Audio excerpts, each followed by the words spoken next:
മാക്7 ഉം. വലിയ രീതിയിൽ ചർച്ച ചെയ്യപ്പെടുകയാണ്. ഉം. RSS ശാഖയ്ക്കില്ലാത്ത എന്ത് പ്രശ്നമാണ് മാക്7 എന്നാണ് യൂത്ത് കോൺഗ്രസ് നേതാവ് അബിൻ വർക്കി ചോദിക്കുന്നത്.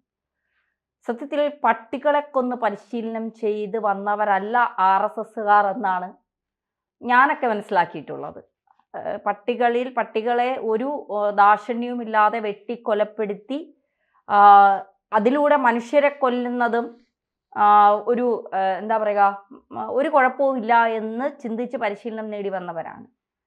അത്തരക്കാർക്ക് RSS ശാഖയെക്കുറിച്ച് പറയാൻ എന്താണ് യോഗ്യത? അബിൻ വർക്കി ആരെയാണ് ന്യായീകരിക്കുന്നത് എന്നതാണ് ഏറ്റവും വലിയ ചോദ്യം. അബിൻ വർക്കിക്ക് ന്യായീകരിക്കാം. മാക്7മായി ബന്ധപ്പെട്ട് ഇപ്പോൾ CPM-ന്റെ ജില്ലാ സെക്രട്ടറി ഒരു ആരോപണം ഉന്നയിക്കുന്നു. അതിന് പിന്തുടർന്ന് BJP ചെറിയ ഒരു ആരോപണം ഉന്നയിക്കുന്നു. വളരെ ശക്തമായ ആരോപണമൊന്നും ഉന്നയിച്ചിട്ടില്ല. അപ്പോ അബിൻ വർക്കി സുരേന്ദ്രൻ അറിഞ്ഞു. പുള്ളി ഇതിന് മുമ്പേ അറിഞ്ഞു എന്നാണ്. ഞാൻ 1 മണിക്കൂർ മുമ്പേ അറിഞ്ഞു എന്നാണ് സുരേന്ദ്രൻ പറയുന്നത്. അരമണിക്കൂർ മുമ്പേ പുറപ്പെടാം എന്നാണ് സുരേന്ദ്രൻ പറയുന്നത്. അതവിടെ നിൽക്കട്ടെ, അത് പറഞ്ഞാൽ നമുക്ക് ചിരി നിർത്താൻ പറ്റില്ല. അപ്പൊ അതുകൊണ്ട് അബിൻ വർക്കിയുമായി ബന്ധപ്പെട്ട് അബിൻ വർക്കി ഇത്തരത്തിലൊരു കാര്യത്തിൽ പ്രതികരിക്കുമ്പോൾ മാക്7 എന്ന് പറയുന്ന കൂട്ടായ്മയ്ക്കകത്ത് പലതരത്തിലുള്ള പ്രശ്നങ്ങളുണ്ട് എന്നുള്ള ആരോപണം വരുമ്പോൾ ആ ആരോപണത്തെ സ്വാഗതം ചെയ്യുകയും, എന്നല്ല, അന്വേഷണത്തെ സ്വാഗതം ചെയ്യുകയും NIA ഉൾപ്പെടെയുള്ള ഇന്റലിജൻസ് അടക്കമുള്ള അന്വേഷണ ഏജൻസികൾ അന്വേഷണം നടത്തി ഇതിലൊരു പ്രശ്നവുമില്ല എന്ന് പറഞ്ഞു കഴിഞ്ഞാൽ നമുക്കൊരു പ്രശ്നവുമില്ല. മാത്രമല്ല, ഒരു പൊളിറ്റിക്കൽ ഇപ്പോൾ SDPI എന്ന് പറയുന്ന ജമാഅത്തെ ഇസ്ലാമിയുടെ ഭാഗമായിട്ട് നിൽക്കുന്ന SDPIയും ജമാഅത്തെ ഇസ്ലാമിയുടെ പ്രവർത്തിക്കുന്നുണ്ട്. ആ SDPIയും ജമാഅത്തെ ഇസ്ലാമിയും ഇവിടെ പ്രവർത്തിക്കുമ്പോൾ അവരെ വോട്ട് നൽകി ആഘോഷങ്ങളിൽ നമ്മുടെ രാഹുൽ മാങ്കൂട്ടത്തിൽ ജയിച്ചപ്പോൾ ഏറ്റവും കൂടുതൽ ആഘോഷം നടത്തിയത് SDPI ആണ്. SDPI ആണ് ആഘോഷം നടത്തിയത്. മാത്രമല്ല, ഈ ജമാഅത്തെ ഇസ്ലാമിയെയും SDPIയെയും അതുപോലെ തന്നെ വെൽഫെയർ പാർട്ടിയെയും ഒന്നും നിരോധിച്ചിട്ടില്ല. എന്തുകൊണ്ടാണ് നിരോധിക്കാൻ പറ്റാത്തത്?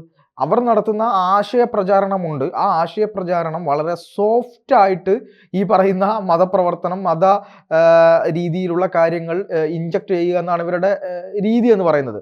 വളരെ റൂഡായിട്ട്, അതായത് വളരെ ശക്തമായ രീതിയിൽ നേരിട്ടുള്ള തീവ്രവാദം ഡയറക്റ്റ് നടപ്പിലാക്കാതെ വളരെ വളഞ്ഞു മൂക്കി പിടിച്ചുകൊണ്ട് നടപ്പിലാക്കുന്നതുകൊണ്ട് ഇന്ത്യൻ ഭരണഘടന കുറേ അധികം സ്വാതന്ത്ര്യങ്ങൾ കൊടുക്കുന്നത് കൊണ്ടാണ് ഇവർ നിന്ന് പോകുന്നത്. അതുകൊണ്ട് തന്നെ ഇപ്പൊ ഏതൊരു തരത്തിൽ അന്വേഷണം നടത്തിയാലും മാക്7 പോലുള്ള ഒരു രീതിക്കകത്ത് ഇവരുടെ ഉദ്ദേശം എന്താണ് എന്നൊക്കെ മനസ്സിലാക്കാൻ NIA വന്നാൽ പോലും അവർക്ക് പരിമിതികളുണ്ട് എന്നാണ് നമ്മൾ മനസ്സിലാക്കേണ്ടത്. പോപ്പുലർ ഫ്രണ്ടിനെ പിടിച്ചു കെട്ടാൻ തന്നെ കേന്ദ്ര സർക്കാർ വല്ലാതെ പണിപ്പെട്ടു. കാര്യം വളരെ കൃത്യമായി പ്ലാൻ ചെയ്ത് ഓപ്പറേഷൻ നടപ്പിലാക്കി ഓരോ തരിമ്പും ഓരോ പിന്നെ ഈ പറയുന്ന ഇവരുടെ നേതാക്കന്മാരുടെ വീട്ടിൽ തോട്ടം തൊഴിലാളിയായി, വീട്ടുജോലിക്കാരനായി, പിന്നെ കുഞ്ഞിനെ നോക്കുന്ന ആളായൊക്കെ NIA-ക്കാരിൽ നിന്ന് കഷ്ടപ്പെട്ട് NIA ഉദ്യോഗസ്ഥൻ എൻ്റെ കുഞ്ഞിനെ പോലും ഞാനിങ്ങനെ നോക്കിയിട്ടില്ല എന്ന് പറയുന്ന പോലെ നിന്ന് നോക്കിയിട്ടാണ് ഇവർ പിടിച്ചത്. അപ്പോൾ അത്തരത്തിലുള്ള ഒരുപാട് പ്രശ്നങ്ങൾ നമ്മുടെ രാജ്യത്തിനകത്ത് നിലനിൽക്കുന്നുണ്ട്. അതിൻ്റെയൊക്കെ ഒരു ഇളവിലാണ് ഇവരൊക്കെ രക്ഷപ്പെട്ടു പോകുന്നത്. അപ്പോൾ ഈ മാക്7-നെതിരായിട്ടുള്ള ആരോപണങ്ങൾ അന്വേഷണം നടക്കട്ടെ, അന്വേഷണം നടന്നിട്ട് അതിൽ എന്തെങ്കിലും തെറ്റുണ്ടെങ്കിൽ കണ്ടുപിടിക്കട്ടെ എന്ന രീതി വരാം. പക്ഷെ അവിടെയും RSSന്റെ ശാഖയാണ് വലിച്ചിടുന്നത്. പറയുന്നത് ആരാണ്? CPM-ന്റെ നേതാവായിട്ടുള്ള P. മോഹൻ മാസ്റ്റർ. പക്ഷെ അബിൻ വർക്കി പറയുന്നത് എവിടെയാണ്? നേരെ RSSന്റെ ശാഖ. ഈ എന്തിനും ഏതിനും RSSന്റെ ശാഖയുടെ തലയിലേക്ക് മുകളിൽ എന്തിനാണ് ഇവർ പോയി വിടുന്നത്? ഇവിടെ BJP-ക്കാരോ RSS-കാരോ ഒന്നും മാക്7-നെതിരായിക്കൊണ്ട് സമരത്തിൽ ഇറങ്ങിയിട്ടില്ല. ആരെങ്കിലും ഇവിടെ ഇപ്പൊ RSS-കാരെന്തെങ്കിലും പ്രസ്താവന നടത്തിയോ മാക്7-നെതിരായിക്കൊണ്ട്? BJP-യുടെ ഏതെങ്കിലും ആൾക്കാർ എന്തെങ്കിലും പ്രസ്താവന നടത്തിയോ? അവരോട് നടത്തുകയില്ല. ഇനിയിപ്പോ ഇത് തീവ്രവാദമാണെങ്കിലും കേരളത്തിലെ ഇപ്പോഴത്തെ BJP പ്രസ്താവന നടത്തും എനിക്ക് തോന്നുന്നില്ല. അങ്ങനെ നിൽക്കുന്ന ഓടിത്തള്ളിയെന്നാണ് കേട്ടത്. കേട്ടപ്പോ തന്നെ എന്നെ എടുത്ത് ആരും മൈക്കും കൊണ്ട് വരണ്ട, ഞാൻ പറയൂലടാ എന്നാണ് സുരേന്ദ്രൻ നിൽക്കുന്നത്. അങ്ങനെയുള്ള ഒരു സ്ഥലത്ത് എന്തിനാണ് RSS-ലേക്ക് ഇത് വഴിതിരിച്ചു കൊടുത്ത് കൃത്യമായ ന്യൂനപക്ഷ പോളറൈസേഷൻ ഉണ്ടാക്കുക? അത് CPM-നെതിരെയും ഒരേപോലെ BJP-ക്കെതിരെയും വഴിതിരിച്ചു വിട്ട് ഞങ്ങളാണ് യഥാർത്ഥത്തിൽ BJP-ക്കെതിരെയും CPM-നെതിരെയും പോരാടുന്നത്, CPM ഒരു ന്യൂനപക്ഷ വിരുദ്ധമാണ് എന്ന് പറയുക. മാത്രവുമല്ല, ഈ ഹിന്ദു വർഗീയവാദികൾ, ഹിന്ദു എന്താണ് തീവ്രവാദികൾ എന്നൊന്നും വിളിക്കുന്നതിൽ യാതൊരു പ്രശ്നവുമില്ല ഈ പറയുന്ന പോലെ. പക്ഷെ ഇസ്ലാമിക തീവ്രവാദികൾ എന്ന് പറഞ്ഞാൽ അതൊരു വിഭാഗത്തെ മുഴുവൻ ആക്രമിക്കുന്നതിന് തുല്യമാണ്. അത് എപ്പോഴും നോക്കിയിട്ടില്ലേ? ബാബറി മസ്ജിദ് പൊളിച്ചു, ആരാണ് പൊളിച്ചത്? സംഘപരിവാറിൽപ്പെട്ട ആളുകൾ, തീവ്ര ഹിന്ദു ബന്ധപ്പെട്ട ആളുകളൊക്കെ പൊളിച്ചു. ശരിയാണ്, ഹിന്ദു തീവ്രവാദികൾ എന്ന് പറയുന്നത്. ഹിന്ദു തീവ്രവാദികൾ എന്നാണ് പറയുന്നത്. എന്നിട്ട് ഇവിടെ ഏതെങ്കിലും ഹിന്ദു കിടന്ന് കരയുന്നുണ്ടോ?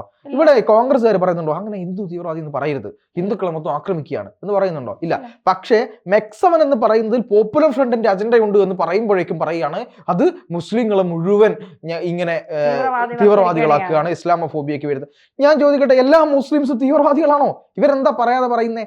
ഇവർ പറയാതെ പറയുന്നത് തീവ്രവാദികൾക്കെതിരെ, ഇസ്ലാമിക തീവ്രവാദത്തിനെതിരെ പറഞ്ഞു കഴിഞ്ഞാൽ ഈ എല്ലാ മുസ്ലിമുകൾക്കും എല്ലാ ഇസ്ലാം മത വിശ്വാസികൾക്കും പൊള്ളുമെന്നാണ്. അതിന് അങ്ങനെ പൊള്ളുന്നവരാണെങ്കിൽ പൊള്ളിക്കോട്ടെ എന്ന് തന്നെ വെക്കണം. കാരണം ഞാൻ കണ്ടതിൽ വെച്ചിട്ട് എല്ലാ ഇസ്ലാമും മുസ്ലിമും ഒന്നും ഒരു തീവ്രവാദവും ഇല്ലാതെ മനുഷ്യനെ കാണുന്ന എത്രയോ ഇസ്ലാം മത വിശ്വാസികൾ നമ്മുടെ നാട്ടിലുണ്ട്. അത് യഥാർത്ഥത്തിൽ അവർ അള്ളാഹുരിഷ്ടിക്കുന്നു മാത്രമേ ഉള്ളൂ. ഇവരുടെ മറ്റു കാര്യങ്ങളൊന്നും അവർ സപ്പോർട്ട് ചെയ്യുന്നില്ല. അതവിടെ നിൽക്കട്ടെ. ഈ പറയുന്ന പോലെ RSS ആണ് നമ്മുടെ വിഷയം. RSSനെ ഇതിലേക്ക് വലിച്ചിടുന്നു. RSSുമായി ബന്ധപ്പെട്ട് മെക്സവൻ RSS നടത്തിയ ശാഖാപ്രവർത്തനം പോലെ അല്ല എന്ന് പറഞ്ഞു. ശരിയാണ്, RSSന്റെ ശാഖാപ്രവർത്തനത്തിൽ അബിൻ വർക്കി പോയിട്ടില്ല. അതുകൊണ്ട് തന്നെയാണ് അബിൻ വർക്കിക്ക് ഈ RSSന്റെ ശാഖ എന്താണ് എന്ന് മനസ്സിലാവാത്തത്. RSSന്റെ ശാഖയിൽ പഠിപ്പിക്കുന്നത് എന്താണെന്ന് അബിൻ വർക്കി ഉൾപ്പെടെയുള്ള നേതാക്കന്മാർ പഠിച്ചു കഴിഞ്ഞാൽ തീരാവുന്ന പ്രശ്നം മാത്രമേ ഇവിടെയുള്ളൂ. ഇവിടെ എല്ലാ കാര്യത്തിനും പുട്ടിന് പീരയിടുന്നത് പോലെ RSSനെ പറഞ്ഞു കഴിഞ്ഞാൽ അതൊരു മൈലേജ് ആണ് എന്നുള്ള രീതിയിലാണ് ഇവർ. ഫ്രണ്ടിന്റെ നിരോധനം വന്നപ്പോഴും RSSനെ നിരോധിക്കണമെന്നാണ് ആദ്യം വിളിച്ചു പറഞ്ഞത്. കോൺഗ്രസും എനിക്കൊന്ന് CPM ഉണ്ടായിരുന്നു എന്ന് എനിക്ക് ഓർമ്മയില്ല. പക്ഷെ കോൺഗ്രസ് ഉറക്കെ വിളിച്ചു പറഞ്ഞത് RSSനെയും ഇതിനോടൊപ്പം നിരോധിക്കണമെന്നാണ്. മാത്രമല്ല ഈ സംഭവം ഈ പറയുന്ന പോലെ കോൺഗ്രസ്സുകാർ കേരളത്തിന് പുറത്ത് മറ്റ് സംസ്ഥാനങ്ങളിൽ പോയി പറയാത്തത് എന്താ ഇവർക്ക് മഹാരാഷ്ട്രയിൽ പോയി RSSനെ നിരോധിക്കണം എന്ന് പറയാനുള്ള ധൈര്യമില്ലാത്ത? അബിൻ വർക്കി മഹാരാഷ്ട്രയിൽ പോകണം. അബിൻ വർക്കി മഹാരാഷ്ട്രയിൽ പോയിട്ട് അവിടുത്തെ മറാഠികളുടെ മണ്ണിൽ നിന്നുകൊണ്ട് RSSനെ നിരോധിക്കണമെന്ന് പറയാൻ അബിൻ വർക്കിക്ക് ധൈര്യമുണ്ടോ? പോയി പറഞ്ഞ് കളിക്കട്ടെ. മാത്രമല്ല ഈ അബിൻ വർക്കിയോട് ഒരു കാര്യം കൂടി ചോദിക്കാനുണ്ട്. അദ്ദേഹം വളരെ നല്ല നേതാവായിട്ട് ഞാൻ കാണുന്ന, യൂത്ത് കോൺഗ്രസിന്റെ പ്രതീക്ഷയുള്ള നേതാവായിട്ട് കാണുന്ന, ഒരു പറ്റം യൂത്ത് നിരയിൽ നല്ല ആളായിട്ട് ഞാൻ കാണുന്ന ഒരു നേതാവ് കൂടിയാണ്. അത് അവിടെ നിൽക്കട്ടെ, അഭിപ്രായ വ്യത്യാസങ്ങൾ ഉണ്ടാവുമല്ലോ. പക്ഷേ മറാഠയുടെ മണ്ണിൽ നിന്നുകൊണ്ട് ഈ അടുത്ത് ഉദ്ധവ് താക്കറെയുടെ ശിവസേന പറഞ്ഞൊരു കാര്യമുണ്ട്. അതായത് ഈ പറയുന്ന ബാബറി മസ്ജിദ് പൊളിച്ച ആളുകൾക്ക്, ബാബറി മസ്ജിദ് പൊളിച്ച ഓരോ ആളുകളെയും അഭിനന്ദിച്ചുകൊണ്ട് അവർ പത്രത്തിൽ പരസ്യം കൊടുത്തു. ഉദ്ധവ് താക്കറെ പക്ഷം ശിവസേനയുടെ. ആരുടെ കൂടെയാണ് നിൽക്കുന്നത്? കോൺഗ്രസിന്റെ കൂടെയാണ് നിൽക്കുന്നത്. കോൺഗ്രസ് ഇവർ ഭായി ആണ്. ഇവിടെ മഹാവികാസ് അഘാഡിയിൽ ഇവർ ഒരുമിച്ച് ഭരിച്ചിരുന്നു മഹാരാഷ്ട്രയിൽ. അതെ, ഇവിടെ ഈ പറയുന്ന യൂത്ത് കോൺഗ്രസ് നേതാക്കന്മാരുടെ വായിൽ പഴമായിരുന്നോ ഇവർ ഇത്രയും പരസ്യം കൊടുത്തിട്ട് ഇപ്പോഴും ആ മുന്നണിയിലാണ് നിൽക്കുന്നത്? കോൺഗ്രസ് മിണ്ടിയോ? സമാജ്വാദി പാർട്ടി അവരുടെ എന്ത് വിട്ടു? ആ സഖ്യം വിട്ടു ഇതുമായി ബന്ധപ്പെട്ട്. എന്നിട്ട് കോൺഗ്രസ് മിണ്ടിയോ? കോൺഗ്രസ് ഇവിടെ അത് എന്തെങ്കിലും പറയുന്നുണ്ടോ? ഇല്ല. BJPയേക്കാൾ 100 മടങ്ങ് ഹിന്ദുത്വമാണ് ആർക്കുള്ളത്? ശിവസേനക്കുള്ളത്. ആ ശിവസേനയുമായിട്ട് ഇവർക്ക് സഖ്യം ഉണ്ടാക്കാം. അതിന് ഇവർക്കൊരു പ്രശ്നവുമില്ല. ഇതൊക്കെ കണ്ണിൽ പൊടിയാനുള്ള തന്ത്രം മാത്രമാണ്. ഇനി RSSന്റെ ശാഖയുമായി ബന്ധപ്പെട്ട ഒരു കാര്യം പറയുമ്പോൾ ഞാൻ നേരത്തെ പറഞ്ഞ ഒറ്റ കാര്യം മാത്രമേ ഉള്ളൂ. അതായത് പോപ്പുലർ ഫ്രണ്ട് ഇവിടെ ഉണ്ടാക്കുന്ന സമയത്ത് ഒരുപാട് ആളുകളെ വെട്ടി തുണ്ടമായി തറച്ച് തങ്ങളുടെ ഒരു രാജ്യം ഇവിടെ ഉണ്ടാക്കുക. ഏത് രാജ്യത്ത് പോയാലും തങ്ങൾ ഭൂരിപക്ഷമായി കഴിഞ്ഞാൽ അവിടെ തങ്ങളുടെ ശരീഅത്ത് നിയമം നടപ്പിലാക്കണമെന്ന് പറയുന്ന ഇസ്ലാമിക് കൾച്ചറുണ്ട്. അതായത് ഇസ്ലാം മതവിശ്വാസികളുടെ യഥാർത്ഥ ഇസ്ലാമിക് കൾച്ചർ അല്ല ഞാൻ പറയുന്നത്. ഈ പറയുന്ന പോപ്പുലർ ഫ്രണ്ടിന്റെയും മൗദൂദിസ്റ്റുകളുടെയും ജമാഅത്തെ ഇസ്ലാമിയുടെയും ഒക്കെ PDPയുടെയും ഒക്കെ ഒരു ആശയധാരയുണ്ട്.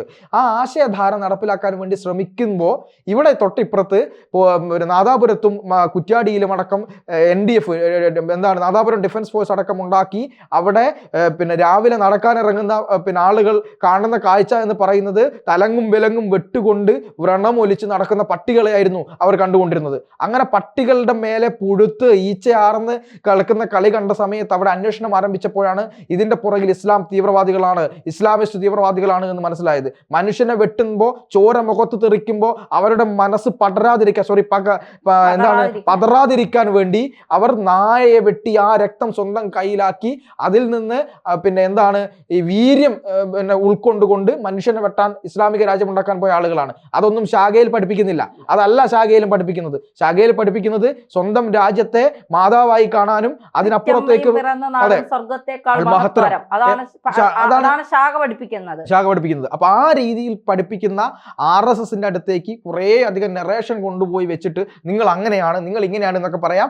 ഇതേ RSS ഭരിക്കുന്ന ഇന്ത്യ രാജ്യത്ത് നിന്നുകൊണ്ടാണ് ഇവർ ഈ പറയുന്നത്. ഒരു കാര്യം മാത്രം മനസ്സിലാക്കിയാൽ മതി, ഇന്ന് ഈ രാജ്യം പോപ്പുലർ ഫ്രണ്ട് ആണ് ഭരിക്കുന്നതെങ്കിൽ ഈ അബിൻ വർക്കിക്കും മറ്റുള്ള ആളുകൾക്കും ഇങ്ങനെ നിന്ന് പറയാൻ കഴിയുമോ എന്നുള്ള ഒറ്റ കാര്യം മാത്രം ചിന്തിച്ചാൽ മതി. മാത്രമല്ല, രാജ്യത്തിന് പുറത്തേക്ക് നിങ്ങൾക്ക് RSS എന്ന് എഴുതിയ ഏതോ ഒരു പ്രസംഗത്തിൽ ആരോ പറഞ്ഞതുപോലെ RSS എന്ന് എഴുതിയ ബനിയനും വിട്ട് നിങ്ങൾക്ക് ഏത് വിമാനത്താവളത്തിലേക്കും അമേരിക്കയിലേക്കും നിങ്ങൾ പോകാം. പകരം ISIS എന്ന് എഴുതിയ പോപ്പുലർ ഫ്രണ്ട് എന്ന് എഴുതിയ ഒരു ബനിയനും വിട്ട് നിങ്ങൾ പുറത്തു പോയി നിന്നാൽ അപ്പോൾ മനസ്സിലാകും RSSും ഈ പറയുന്ന പോപ്പുലർ ഫ്രണ്ടും ഒക്കെ തമ്മിലുള്ള വ്യത്യാസം.